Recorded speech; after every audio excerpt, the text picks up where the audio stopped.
안녕하세요. 잘 들리세요?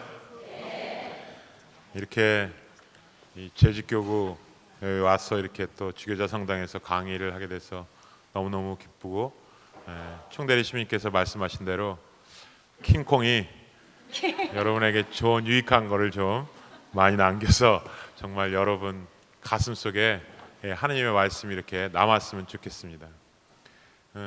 우리 총대리 시민님께서 말씀하셨는데, 그쵸, 저희가 연평도에 사실은 제 후배 신부가 들어가 있어요. 김태현 신부님이라고. 그래서 연평도가 이제 다 철수하기로 했답니다. 그래서 연평도에 사시는 분들은 사실 이렇게 인천의 집들을 다 갖고 계셔요. 그래서 이제 성당에 말 그대로 이렇게 좀 폭격을 맞았어요. 그래서 이제 전기도 끊기고 그래서 이제 어쨌거나 이렇게 철수하기로 했다는데, 거기 그 신부 하나가 이제 성당을 이제 나와야 되니까 나오면서 이제 성당을 이렇게 뒤로 바라보니까 도저히 못 나오겠더래요, 신부는. 그래서 자기는 거기 남아 있겠다 그래갖고 어제 주교님한테 저는 남아 있고 싶습니다. 그래서 우리가 이제 걱정을 한 거예요. 그럼 도대체 군인들은 있지만 뭘 먹고 사나? 근데 그 친구가 그 창세기에 나오는 그 말씀을 좋아해요. 그 창세기에 그 하나님이 이 세상을 창조하실 때마다 뭐라 그랬어요? 보시니 좋더라, 보시니 좋더라.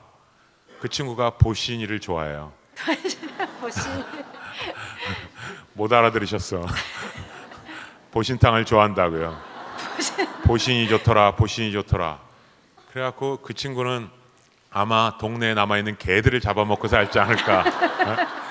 근데 우리 후배 하나가 아주 걸물이에요. 그 친구는 주교님한테 늘 얘기해서 섬에 이렇게 가고 싶어요. 섬들에 가기 싫어하잖아요, 그죠? 원래 아일랜드하고 컨트리 이거 두 가지는 잘 안 갈라 그래요, 그죠? 근데 그 친구는 아주 열심히 그런 사목을 하시는 분이에요. 근데 그 개들에게 이름을 전했어. 동창 신부들 이름을 이렇게 전화가. 그래갖고 이제 거기 마음에 잘 안 드는 신부가 뭐 김재영 신부다 그러면, 야 재영아 일로 와봐. 오늘은 네 제삿 날이다 이렇게.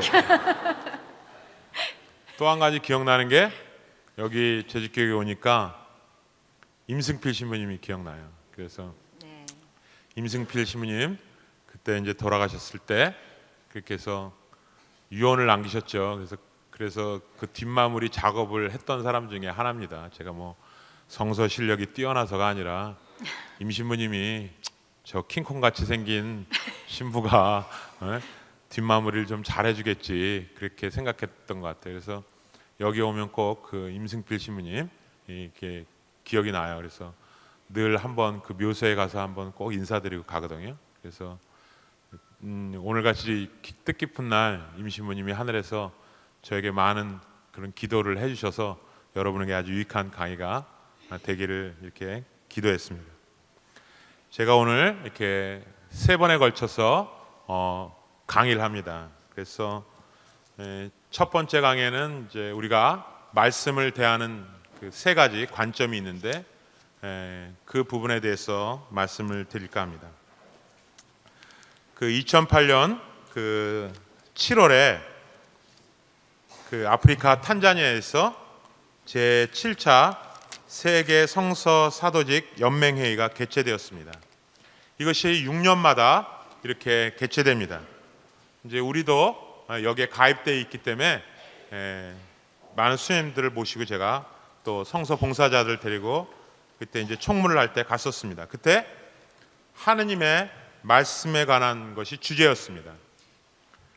2008년도에 벼랑간에 왜 하느님의 말씀에 관한 주제를 갖고 그 소위 말하면 세계 성서 사도직 연맹을 개최했는가?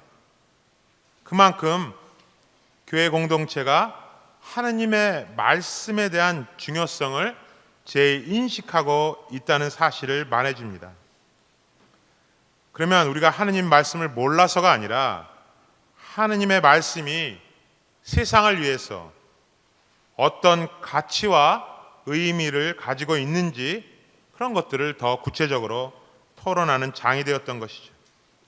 구체적으로 말하면 하느님의 말씀은 오늘 이렇게 주제대로 하나님 나라가 우리 가운데 있다고 생각하는데, 그렇다면 그 얘기는 하나님의 말씀이 우리가 접할 수 있는 아주 가까운 곳에 있는데, 과연 그 말씀이 세상 속에 살아가는 신앙인들에게, 즉 그 삶에 얼마나 뿌리를 내고 있고 또 얼마나 많은 열매를 맺고 있는지 성찰하자는 그런 의도가 담겨 있는 것이죠. 특히 하나님의 말씀이 교회 생활과 선교 사명에 어떻게 효율적이고 긍정적인 열매를 맺어야 하는지 그 실천적인 측면을 강조하고 있다는 것이죠. 그래서 우리는 성경을 바라볼 때 세 가지 관점을 갖고 바라봐야 된다. 첫 번째는 쉽게 얘기하면 뭐냐면 학문적 영역이 있다. 그러니까 우리가 성경에 대해서 그 하나님이 어떤 그 말씀을 통해서 우리에게 메시지를 전해주려고 하는가를 처음에는 학문적 영역에서 좀 바라봐야 된다. 그 마음에 와닿는 구절만 갖고는 부족하다는 것이죠. 그렇지 않으면 잘못하면 코에 걸면 코걸이, 귀에 걸면 귀걸이식의 말씀이 될 수 있다는 거예요. 그래서 학문이라고 여기에서는 것은 교회 교도권의 가르침에 따라서 그것들을 우리가 자주 봐야 한다는 것이죠. 그래서 그것들을 면밀히 검토해야 되는데, 그러면 어떤 방법으로 볼 것인가? 신자 여러분들의 가장 중요한 방법 중에 하나가 숙독입니다. 숙취가 아니라 숙독이에요. 그러니까 하느님의 말씀을 좀 깊이 읽자. 우리가 매일 미사책에 나오지만 어떤 때는 내가 읽었던 내용이 나오면 어떻게 해요? 아, 그 내용? 그래서 그냥 눈으로 읽어가요. 그러다 보니까 항상 그것들을 숙독하지 않기 때문에 자꾸만 실수를 범하는 거가 되죠. 제가 여러분에게 한번 우리 재직교구 신자 여러분들은 얼마나 성서를 숙독하고 있는가 내가 한번 물어볼까요? 아주 가장 유명한 복음, 제가 성서 공부를 가면 늘 이거를 말해요. 루카복음 15장에 나오는 잃어버린 아들의 비유. 모르시는 분 없죠? 예전에는 탕자의 비유라고 얘기했어요. 임승필 신부님이 잃어버린 아들의 비유라고 이렇게 제목을 정했어요. 자, 잃어버린 아들의 비유에 보면, 그죠? 아들이 둘 있었는데 막내 아들이 철없이 아버지가 살아계신데도 이제 자기 몫을 챙겨갖고 딴 데 가서 살고 싶어갖고, 아버지 저에게 주실 유산을 미리 앞당겨서 주십시오 그랬어요. 그죠?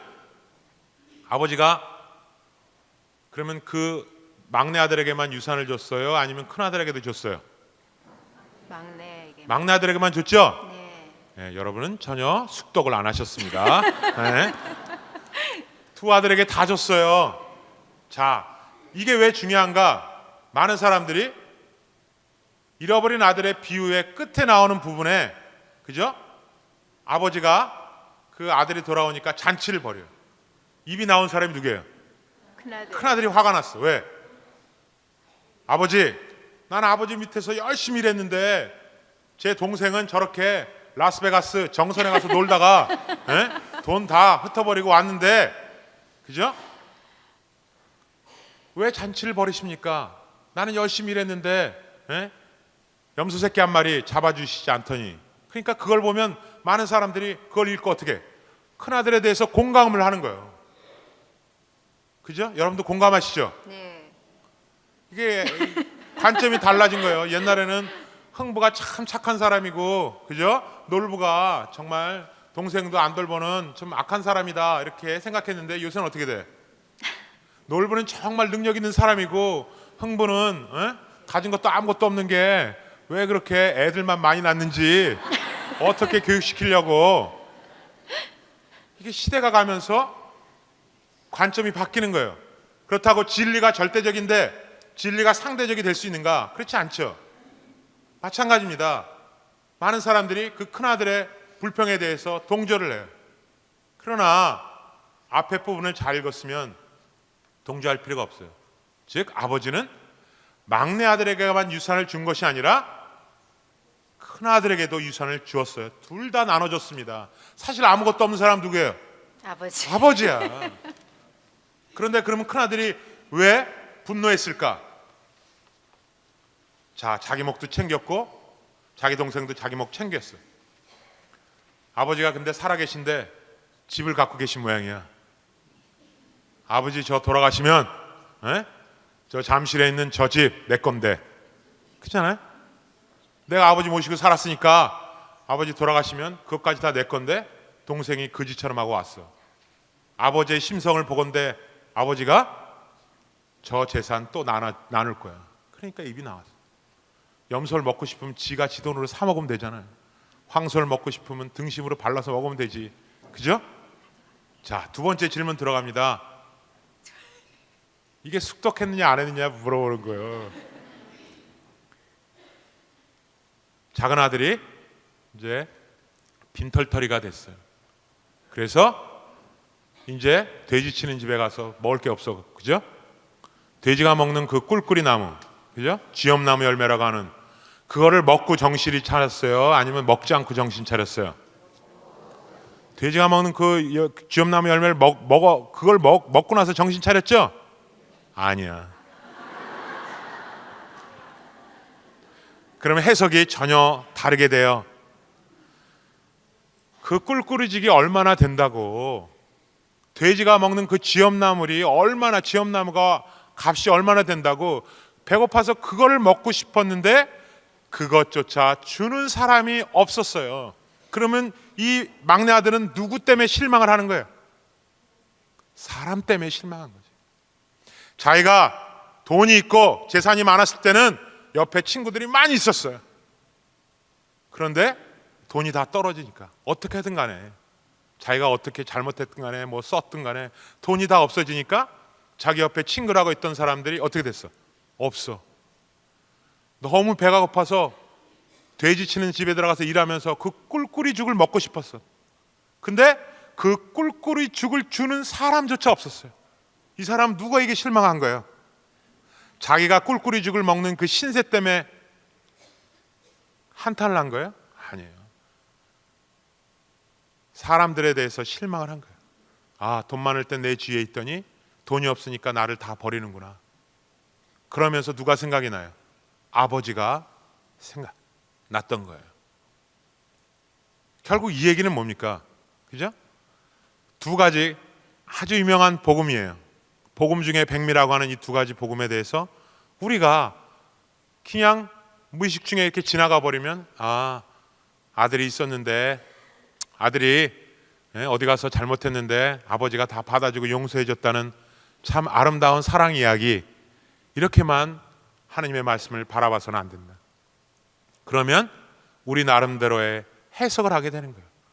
그렇기 때문에 우리는 학문적인 영역에서 여러 가지 방법이 있겠지만 가장 중요한 것은 숙독이 필요하다. 아무리 우리가 많이 읽었던 복음이라도 우리가 눈을 크게 뜨고 하느님이 무슨 말씀을 우리에게 전해주려고 하는지를 숙독해야 된다. 숙치가 아니라 꼭 기억하셔야 됩니다. 숙독을 해야 된다. 그래서 어떤 때는 여기와 관련된 책들을 좀 읽어보는 것이 좋겠다. 두 번째 단계는 우리가 그럼에도 불구하고 믿어야 할 계시적인 영역이 있다. 신앙의 영역이 있다. 아주 중요합니다. 우리가 하느님 나라에 관해서, 그죠? 하느님 나라에 관해서 신약 성경에서 많이 듣습니다. 중요한 것은 그러나 하느님 나라가 어떻게 된 건지 우리는 잘 알 수가 없어요. 예수님께서 하느님 나라에 대해서 설명하지만 하느님 나라의 어떤 구체적인 모습을 설명하는 것은 아니죠. 하느님 나라는 겨자씨와 같다. 하느님 나라는 누룩과 같다. 그럼 하느님 나라 겨자씨처럼 생겼어요? 누룩처럼 생겼어요? 그렇지 않죠. 예수님은 우리에게 무엇을 얘기하냐면 하느님 나라에 어떻게 하면 들어갈 수 있느냐라는 방법을 설명해 주시는 거예요. 우리가 하느님 나라가 어떻게 생겼는지 모르고 어디에 위치해 있는지 모릅니다. 바오로 사도가 그러죠. 바오로 사도께서 자기는 3번째 하늘까지 올라가는 체험을 했다. 친구가 그렇게 했다 그러는데 사실은 그건 바오로 사도가 한 거예요. 그런데 첫 번째 하늘은 뭐냐? 이렇게 우리가 보는 새가 날아다니는 공간을 우리가 성경에서는 첫 번째 하늘이라고 그래요. 두 번째 하늘은 우주입니다. 그죠? 태양, 달, 별이 떠 있는 우주 공간. 우주 공간도 우리가 현상 세계예요. 눈으로 볼 수 있지만 가까이 갈 수가 없어요. 그죠? 우주에 가보셨어? 우주의 끝이 300 몇 억 광년이래. 광년 아시죠? 광년. 미친 여자. 그쵸? 1광년이 뭐예요? 빛이 미친 듯이 가는 속도로 가야 1광년인데, 그죠? 300 몇 억 광년이야. 그 우주의 끝이 보이는 현상 세계가 갈 수가 없어. 그래서 우리는 우주인이 있다 없다 얘기할 수 없다는 게 그거잖아요. 외계인이. 왜? 우리랑 가까운 거리에 있는 행성에서 외계인이 우리에게 올 수 있는 것은 없어요. 살아서 올 수는 없어. 그러나 우주가 너무너무나 크기 때문에 외계인이 어느 구석에 있을지도 모른다는 거죠.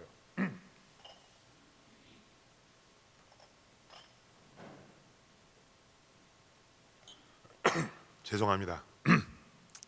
너무 감격해갖고 눈물이 나는. 옛날에는 강의를 하다가 흥분해갖고 마이크를 먹은 적도 있어요. 이렇게. 그래서 우주 영역이 이렇게 넓은 거죠. 그러니까 하느님 나라를 우리가 알 수는 없어요. 어떻게 생겼는지. 부활도 마찬가지입니다. 예수님께서 부활하셨어요. 그러면 마리아 막달레나가 예수님을 알아봤어요? 못 알아봤어요? 그럼 왜 못 알아봤을까요?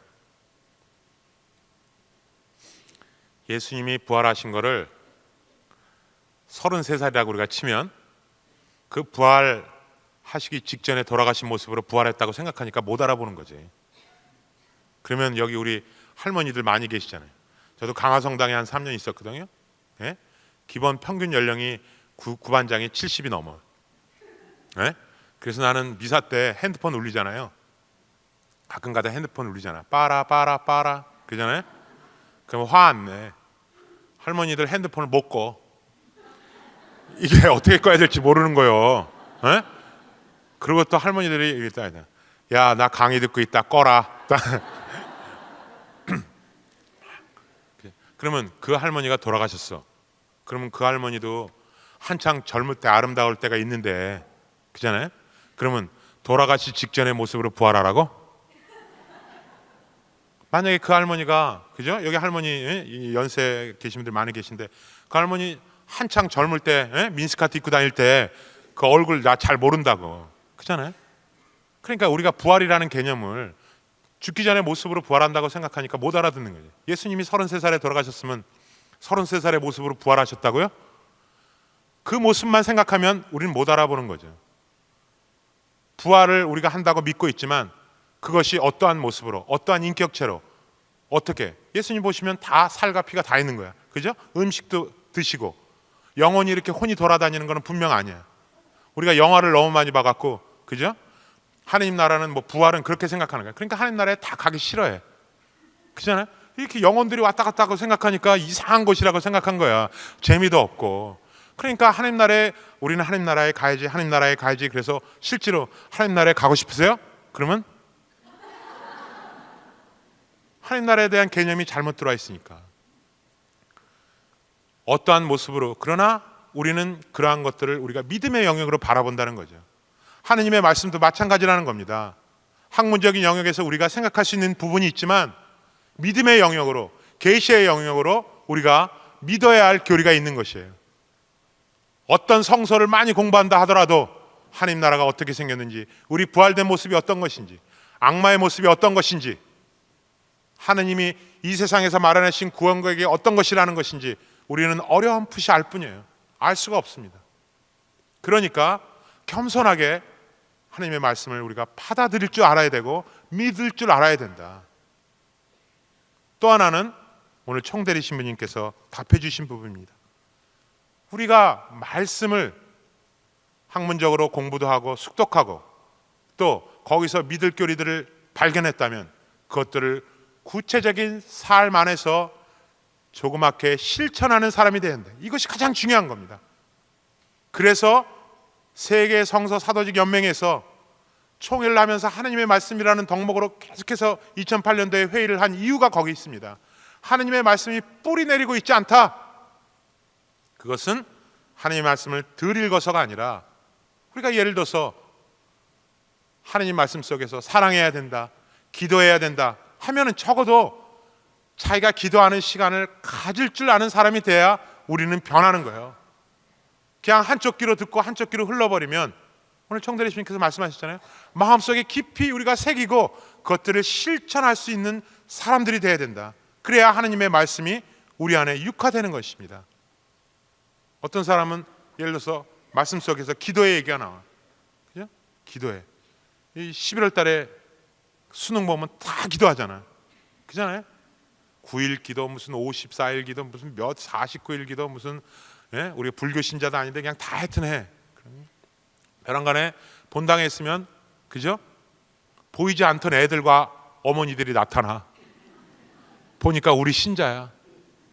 냉담한 건 아니야. 잠깐 안식년에 들어가 있다가 이제 때가 되니까 나와서 급하니까 고3이 막 30명씩 나오는 거야.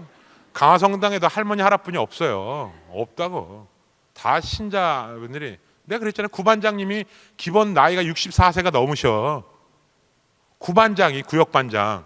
그래서 옛날에 제가 여기 우리 할머니들 모시고 여기 이시돌 피정의 집에 왔어. 그때 옆에 성당에서 놀러 왔던 분들이 홍 신부님 노인대학도 가르치세요? 그래. 그래서 우리 할머니들이 막 신경질이 나가고 나 구역장이요 말. 예? 무슨 얘기해야 돼? 잊어먹었네 또. 뭐 얘기를 했어요 지금? 고3 애들이 나타나. 기도해. 그러면 기도를 이제 무릎 꿇고 하는 거야. 엄마들이 더 눈이 더 들어가. 애들은 멀쩡한데 엄마들이 그냥 힘들어해. 예? 그러면 그냥 무릎 꿇고 앉아서 기도하는 거야. 성부와 성자와 성령의 이름으로 아멘. 하느님, 제 딸이 혹은 제 아들이 이번에 좋은 대학에 꼭 들어갈 수 있도록. 강화는 다 서울 상대 아니면 서울 약대 들어가. 서울에서 상당히 떨어진 대학 아니면 서울에서 약간 떨어진 대학 다 가. 에? 기도하는 거예요. 서울 상대, 서울 약대. 하느님, 꼭 서울 상대, 서울 약대라도 들어갈 수, 대학교라는 이름 들어갈 수 있도록 다 기도해. 그래놓고 제가 주님은 붙기만 해주신다면 뭐든지 하겠습니다. 은총이 가득하신 마리아님 기뻐하소서 주님께서 막 하다가 성부와 성자와 성령의 이름으로 가. 우린 기도가 뭐라고 들었어요? 예수님 뭐라고 가르쳤어요? 기도 대화야, 대화. 이게 대화야? 지금 기도한 게? 이걸 우리가 독백이라고 그래. 독백. 혼자. 그죠? 무슨 일이 있으면 주님 너무너무 힘듭니다. 저 좀 도와주세요. 은총이 가득하신 마리아님 기뻐하소서 주님께서 함께 계시. 그럼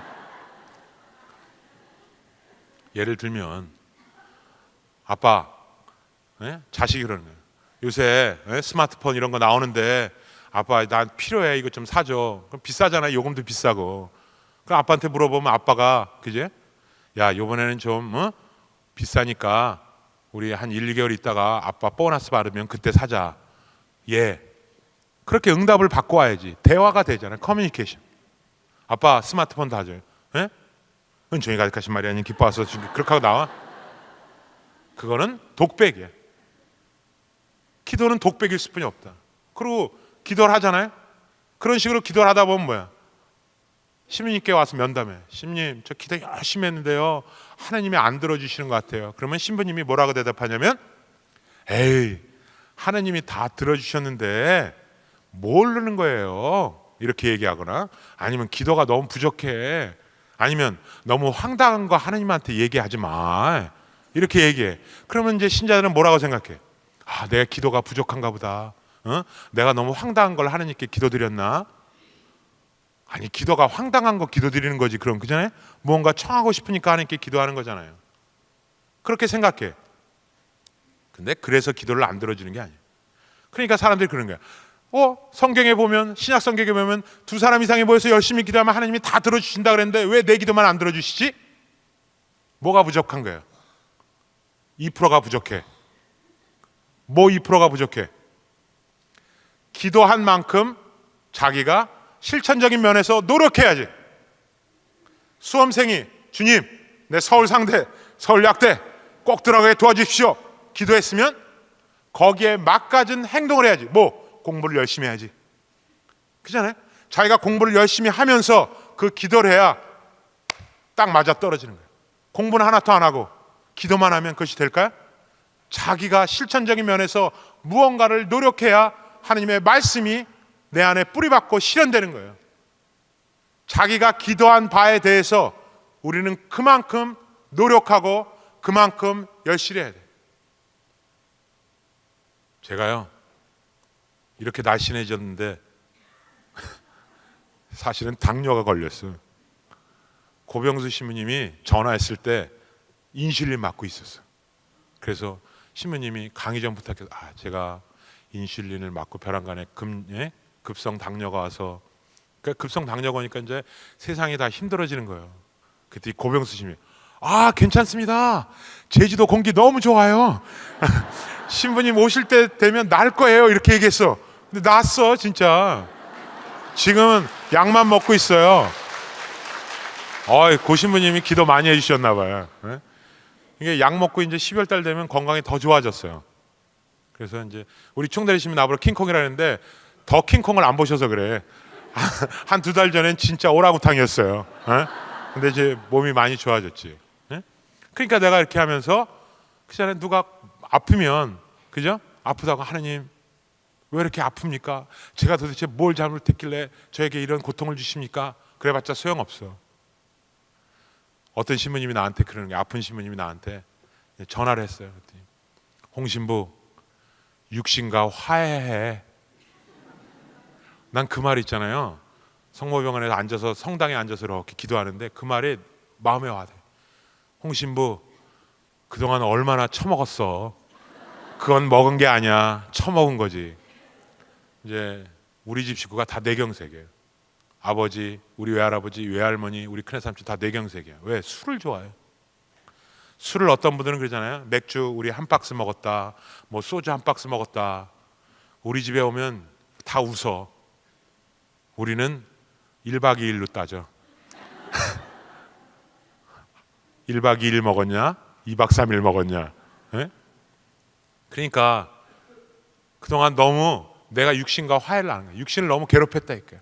그 신부가 나한테 그러는 거야. 육신과 화해를 해. 아무리 영혼만 중요한 것이 아니라 내가 그저 이 세상에 살아가는 한 육신이 중요한데 왜 육신을 좀 쉬게 내버려 두지 않아? 그러니 육신한테 용서를 빌어. 그래서 내가 성당에 가서 무릎 꿇고 용서를 빌었어. 여기다 췌장이 뒤에 있다며. 에? 그래서 여기다 손을 얹고, 췌장아 미안하다. 내가 너를 너무 무리하게 시켰구나. 에? 육신과 화해 하면서 운동을 한 거야. 노력을 한 거예요. 그러니까 마찬가지야. 아프면, 그죠? 주님 왜 저를 이렇게 고통을 주셨습니까? 그런 것만 얘기하는 게 아니라 내가 그동안 정말 내 육신을 너무 혹사했구나. 그래서 노력하는 거예요. 그게 바로 하느님의 말씀을 듣는 사람들의 표징입니다. 그죠? 3가지를 말씀드렸어요. 우리가 학문적으로 숙독해야 된다. 자세히 읽어야 된다. 2번째는 뭔가? 그것들을 믿음의 마음으로 바라봐야 된다. 성모님의 마음처럼 우리가 다 그것들을 알아들을 수 없다면 적어도 그것들을 마음속에 간직하고 있어야 된다. 언젠가는 그 뜻이 밝혀질 날이 있을 테니까. 우리가 다 성서 공부만 한다고 다 아는 척하면 안 돼요. 그건 교만한 거야. 어떤 사람이 성서 공부를 해도 하나님의 말씀을 다 접근할 수가 없어요. 하나의 해석 방법을 여러분한테 제시하는 겁니다. 그렇다면 우리는 겸손한 마음으로 믿음을 갖고 이 말씀을 읽어야 된다. 마지막 3번째는 거기에 합당한 실천, 내 생활의 삶 속에서 그것들을 실천할 수 있는 구체적인 일상생활 속에서 실현되어야 된다. 그래서 제가 그 탕자의 비에 대해서 말씀드렸어요. 그것들을 우리가 깊이 새겨야 된다. 그래서 그 아버지의 마음을 우리가 알아야 된다. 작은 아들이 올 때 아버지는 그죠? 그 작은 아들을 이렇게 껴안아죠. 그러면 작은 아들이 갔을 때 아버지가 핸드폰 사줬어? 아버지 나 갈 테니까 나오세요 그랬나? 아니야. 아버지의 마음이 어떤 거냐?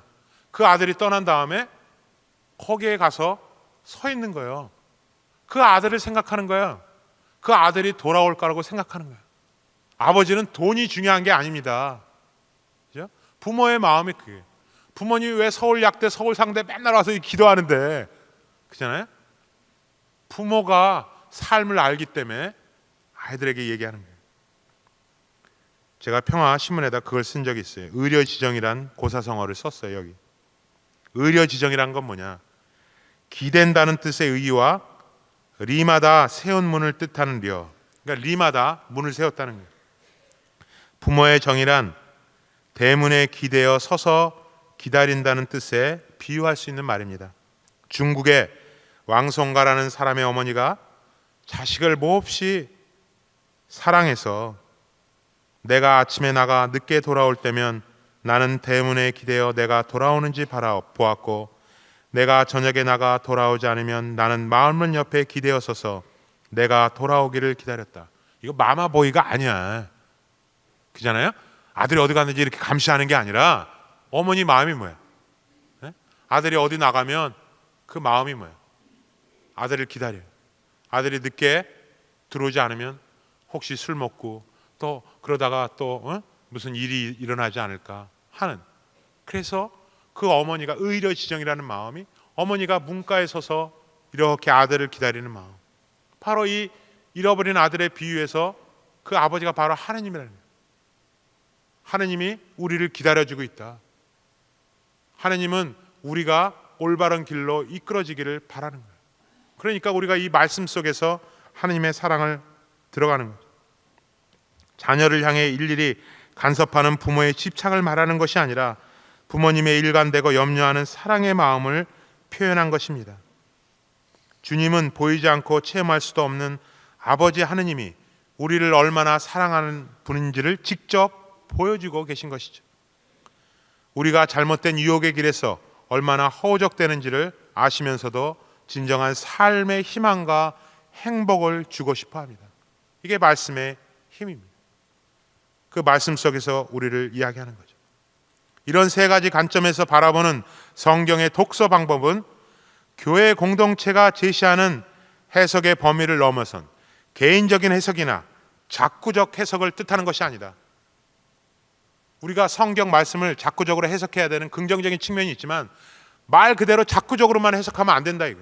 그러면 탈출기에 나오는, 그죠? 소위 말하면 동태복수법, 그것도 현대에 적용해? 그러면 거기에 눈에는 눈, 화상에는 화상, 이렇게.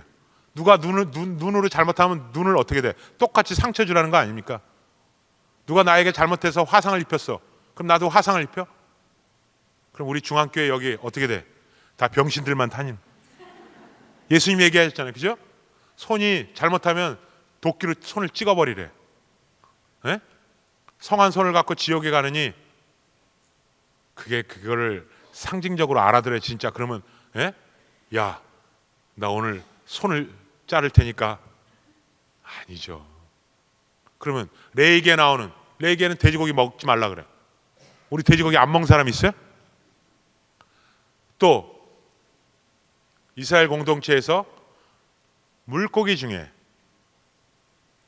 지느러미가 없는 건 먹지 마. 그런 강화에 숱한 사람들이 11월 달에 먹으러 오는 게 있어요. 뭐야? 갯벌 장어. 장어는 그럼 왜 먹어? 왜? 꼼장어 이런 거 장어를 어떻게 먹어요? 그죠? 그러니까 시대적인 삶 안이 틀리거든. 그 당시엔 돼지고기를 왜 못 먹게 했을까요? 냉장고가 없어서 그랬어. 팔레스타인 지역에, 그죠? 돼지고기 같은 거는 오래 두면 상하면 큰일 나요. 역병이 돈다고. 모르는 동물들, 알려지지 않은 동물들을 먹고 독을, 그런 것들이. 왜냐하면 조그마한 부족 사회니까 거기에 전염병이 돌면 하느님의 전승을 갖고 있는 부족들이 멸망하니까 시대에 맞게끔 한 거야. 개도 뭐 안 먹잖아, 개. 그러나 창세기에는 보신이 좋더라, 보신이 좋더라 그렇게 얘기했는데, 그잖아요? 삶의 자리가 바뀐 거라는 거예요. 그러니까 우리가 하느님의 말씀을 과거의 산물로 보는 것이 아니라 우리의 현재의 삶 속에서 그것들을 계속해서 재해석해야 된다. 좀 영어로 말하면 어떻게 돼? 리인터프리테이션 해야 된다. 재해석. 우리의 삶의 자리에 맞게 하느님의 말씀을 읽고 그것들을 해석해서 공동체에 맞는 것들을 해석해 나가야 된다. 그것이 우리의 작업이에요. 그래서 우리가 계속해서 하느님의 말씀을 읽어가야 한다는 것입니다. 과거의 산물을 읽는 것이 아니에요. 그렇다면 왜 신부님들이 이걸 읽고 주님의 말씀입니다 하고 얘기하는 거예요? 그죠? 바로 이 삶의 자리에서 그것들이 이루어지기 때문에 하나님의 말씀은 굉장한 능력을 갖고 있는 거예요. 빛이 있어라 하면 빛이 있는 거예요. 중풍한 자야 요를 갖고 일어나서 걸어와라 그러면 걸어오는 거예요. 그것이 하나님의 말씀의 힘이고 능력입니다. 하나님의 말씀은 우리가 그것을 읽을 때 그 안에 있는 성령의 힘이 우리를 변화시키는 거예요. 저는 제가 공부를 열심히 해서 하나님의 말씀에 이거를 전하는 게 아니라 하나님이 말씀을 읽으면서 주시는 거예요. 영의 능력을 주시는 거예요. 그것들을 여러분에게 겸손때에 드리는 것입니다. 여러분도 하나님의 말씀을 받았으면 봉사자예요. 협력자. 우리는 하나님의 말씀의 협력자. 협력자가 뭐예요? 함께 일하는 사람이에요. 우리는 큰 안목에서 하나님을 중심으로 볼 때 다 하나님의 협력자예요. 그죠? 봉사자들은 또 나름대로 예를 들어 사도 바오로가 봉사했다. 말씀을 전한다. 그럼 사도 바오로가 옆에 있는 분들이 다 사도 바오로의 협력자예요. 그러나 사도 바오로의 협력자이면서 동시에 하나님의 협력자예요. 그래서 사도 바오로는 어떻게 얘기했어요? 봉사자들을 항상 파견할 때 내가 여러분의 가듯이 대해 주십시오 이렇게 얘기했어요. 동등한 입장에서 봤다고. 왜? 하나님의 말씀의 중요성 때문에. 여러분도 오늘 하나님의 말씀을 들으신다면 그죠? 아, 좋은 얘기 들었다, 재밌는 얘기 들었다, 그게 아니라 하나님의 말씀이 육화될 수 있도록 여러분들도 선포자가 되는 거예요. 이것이 우리가 죽을 때까지 가는 겁니다. 하나님 나라에 가는 순간까지. 왜? 성령의 움직임이 우리의 삶의 패턴을 바꿔놓을 수 있도록 우리가 하나님 나라에 들어갈 수 있는 그러한 삶의 양식으로 살 수 있도록 하는 것입니다. 루카복음 16장에 야근 집사의 이야기가 나옵니다. 야근 집사는 굉장히 이해하기가 힘든 복음 중에 하나예요. 야근 집사는 뭐예요? 쉽게 얘기하면 그거예요. 집사가 주인이 떠나면서 재산을 관리하게 했어. 그러니까 흥청망청 먹고 놀았어. 주인이 소문을 딱 들으니까 집사가 자기 재산 관리를 잘 못해. 그러니까 와갖고 너 이제 그만둬. 내 재산 맡겼더니 너 흥청망청 쓰고 말이야. 이제 그만둬. 이 야근 집사가 이제 쫓겨나게 됐어. 그러니까 어떻게 돼? 머리를 쓰는 거야. 그래서 주인에게 빚진 사람들을 다 탕감해줘. 그죠? 너는 반으로 다 탕감해준 거야. 당신 100만 원 빚졌으면 50만 원 써. 예를 들면 1000만 원 빚졌으면 500만 원 써. 이런 식으로. 주인이 보니까 너무너무 약삭빠르게 일을 잘했어. 그러니까 칭찬해줘. 이 복음을 우리가 어떻게 이해해야 할 것인가? 그렇잖아요? 그러니까 사람들이 다 약삭빠르게 일하려는 건가? 성경이랑 너무 대치가 되는 거잖아요. 그 얘기는 뭐예요? 루카복음에서 얘기하는 것들을 잘 기억하는 게 재물에 관한 겁니다. 재물은 서로 나누어 써야 한다는 거예요. 그러니까 하나님이 칭찬하는 이유는 이 관리인이 마지막에 뭘 했냐? 다 자기 재물인 것처럼 살다가 적어도 자기가 살기 위해서 그 재물을 나눠줬다고. 재물의 본성은 나누는 거예요. 복음에 등장하는 집사의 문제는 주인의 자리에 자신이 앉아 주인 행세를 하고 있다는 사실입니다.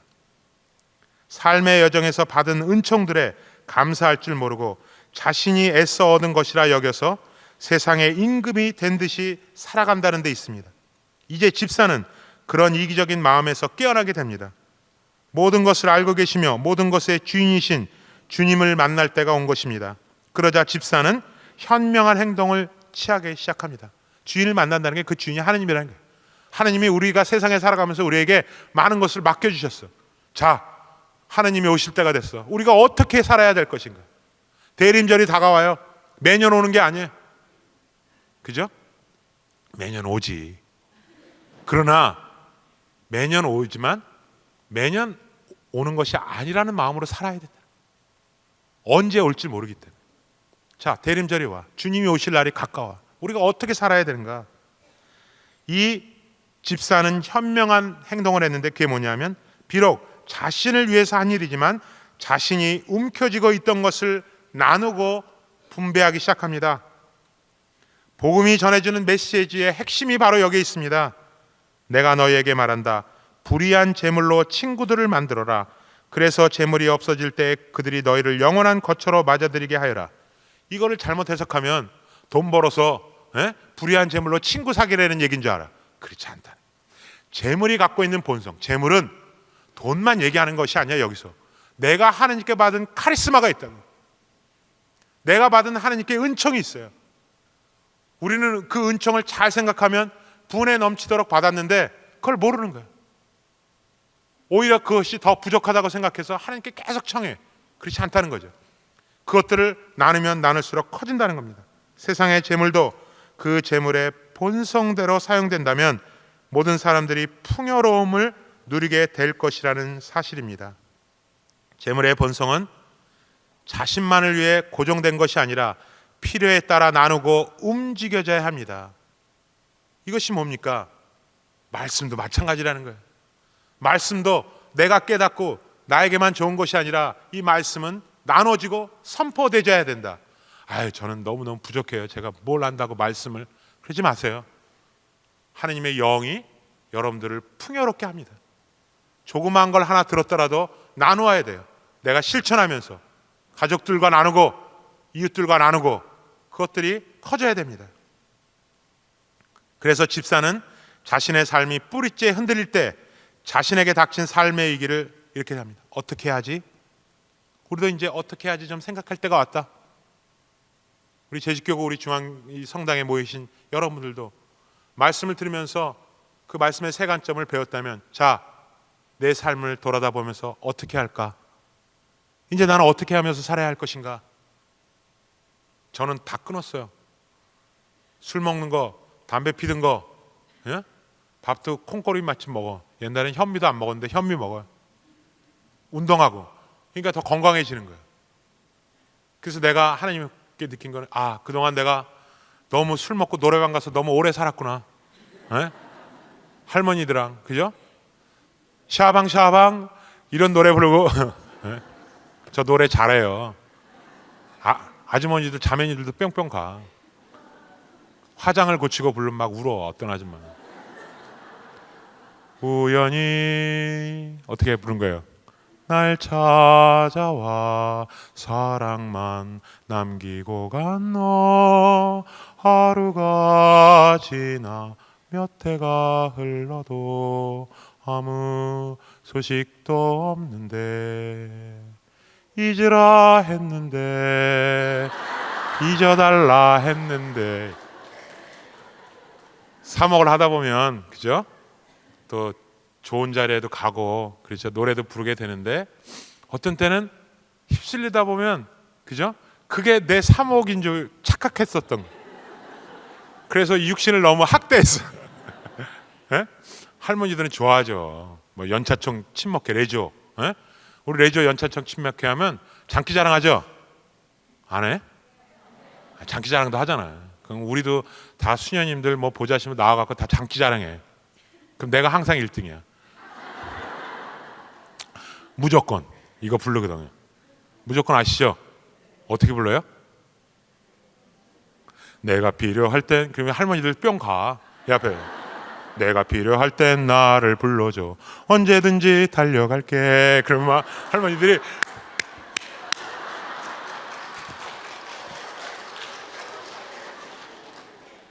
근데 당이 딱 걸리니까 낙이 없어졌어요. 그래서 성당에 앉아서 무릎 꿇고 생각했어. 어떻게 하지? 내 삶의 습관, 생활 습관을 좀 바꿔야 되겠다. 하나님이 이제는 내가 좀 바꿀 때가 됐고 정신 차릴 때가 됐구나.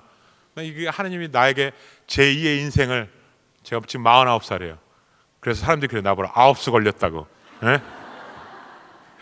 농담 삼아 그러지만 내 인생을 다시 한번 또 성찰할 때가 됐구나. 사제 생활을.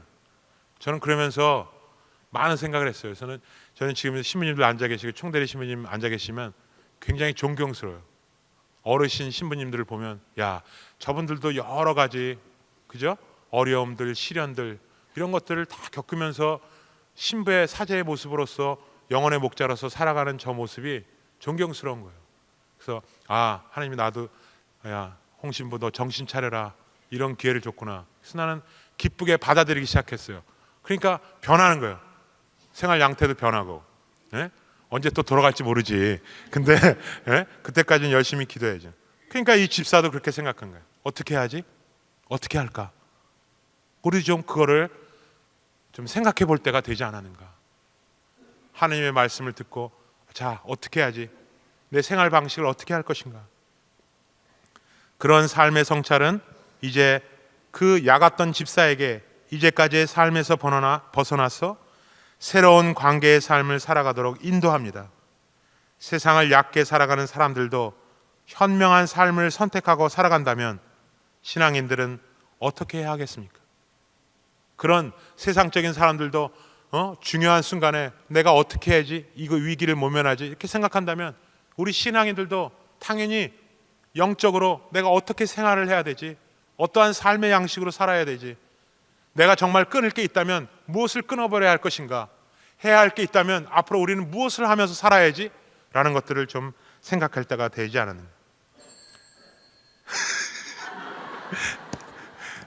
마지막 이제 한마디 하면서 좀 쉬었다 하겠습니다. 그레고리오 성인께서 이런 말씀을 하셨어요.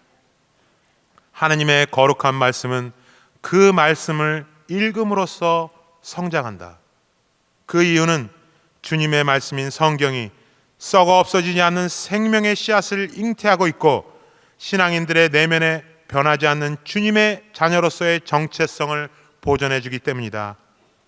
생명의 씨앗을 담고 있는 하느님의 말씀을 보다 정확히 이해하고 올바르게 해석한다면, 그것들을 우리 삶 속에서 뿌리내린다면 대그레고리오 성인께서 말씀하신 것처럼 그 말씀 안에 있는 영이 우리를 성장하게 한다. 그래서 우리는 그 안에 하나님의 현존, 하나님이 우리와 함께 계신다는 것을 바라볼 수 있을 것입니다. 잠시 쉬었다가 10분 쉬었다가 11시 20분부터 시작하겠습니다. 감사합니다.